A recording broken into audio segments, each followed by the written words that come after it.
Throughout the entire arc of military history, armies have poured time, money, and manpower into training their soldiers to spot threats before those threats appear. From the disciplined phalanxes of the ancient world to modern infantry patrolling rugged terrain with thermal optics, training has always revolved around one principle. If you can see danger coming, you can survive it. Yet there is one tactic that continues to slip past the senses of even the most seasoned fighters. One tactic that collapses formations, halts patrols, and disorients entire units long before a shot is fired. It works in jungles, deserts, forests, mountains, and even in the shattered remains of urban battlefields. Veterans from completely different eras recognize the moment instantly, even though they rarely talk about it outside their circles. This tactic is not built on weapons, technology, or sheer numbers.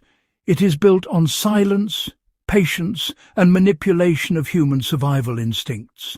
And that is why armies still fear it, and why training alone cannot reliably prepare soldiers for it. Today on In the Beginning, we dive into the silent ambush tactic that has outperformed every other method of sudden attack for thousands of years. Let's begin with why silence itself is the first weapon of this tactic. The earliest records of warfare describe the same phenomenon. When a patrol moves through terrain and the surrounding environment suddenly quiets, tension spikes. The silent ambush is built on that moment. Instead of overwhelming the enemy with noise, it starves them of sensory input. Armies throughout history have documented cases where the absence of sound created more confusion than open combat ever could. What makes this method so persistent is the way it uses nature against human perception. Silence disrupts a soldier's rhythm. It distances them from their instincts.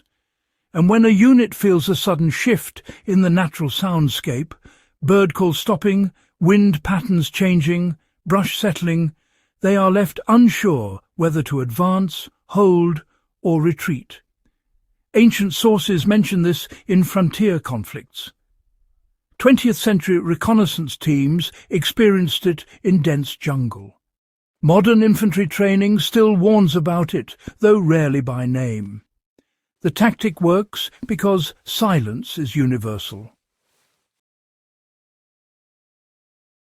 The next layer of this tactic is the way it shapes movement without touching the enemy. The silent ambush relies on terrain that naturally funnels the opposing force, making them think they are choosing the safest route when they are actually being guided into a controlled space. This has been seen in mountain warfare, desert campaigns, and thick woodland engagements. Historical commanders learned to identify ridgelines, stream beds, ruined walls, or narrow passes where the enemy would instinctively feel protected. The ambush itself did not rely on mechanical traps or overt manipulation. Instead, it exploited human behavior. Soldiers avoid exposed ground, tight corners, and uneven slopes. They gravitate toward areas that feel predictable, even if those areas are subtly limiting their options. A useful practical example can be found in military field courses today. Trainees are shown a series of routes through unfamiliar terrain. Without fail, most choose the same paths because they appear safest, even if they inadvertently channel themselves into vulnerable spots. This is the natural psychology that the silent ambush uses. Another aspect of the silent ambush is timing, which has always mattered more than firepower. In historical accounts, the most disciplined forces were the ones able to remain completely still for hours, waiting for the exact moment when the enemy's formation stretched or their attention drifted. Silence is not just the absence of noise.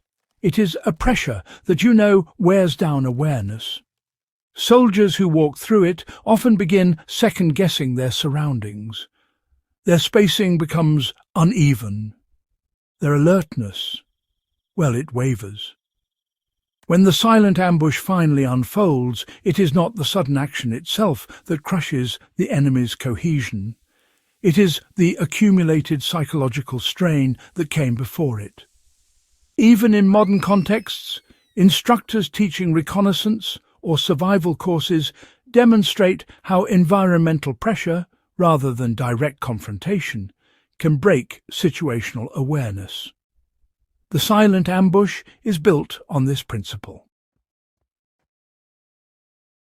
A critical component that keeps this tactic relevant is the enemy's inability to distinguish between natural silence and deliberate silence. Forest wildlife quiets before storms. Wind shifts unpredictably in valleys. Urban ruins produce pockets of stillness where sound behaves strangely.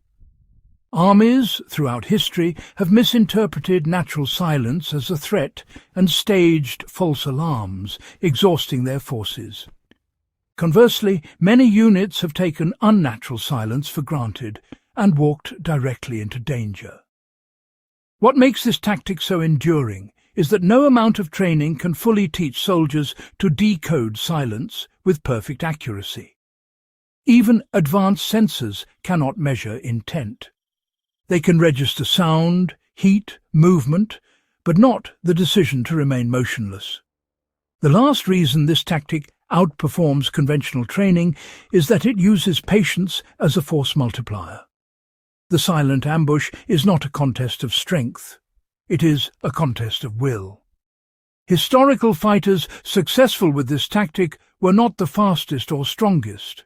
They were the ones capable of waiting without fidgeting, shifting, or revealing their presence. This mental discipline shaped battles across centuries. It influenced conflicts in forests, mountain passes, and even modern recon zones, where motion sensors and drones dominate. Despite technological advances, patience remains invisible to machines. And that is why the silent ambush keeps its place in military strategy. It exploits the one battlefield variable that cannot be automated. This tactic remains a powerful reminder that warfare is not only measured in equipment, but in human psychology. For more historically grounded breakdowns and serious tactical analysis, make sure you subscribe to In the Beginning, share this video with fellow history enthusiasts, and help us continue building a community dedicated to real knowledge.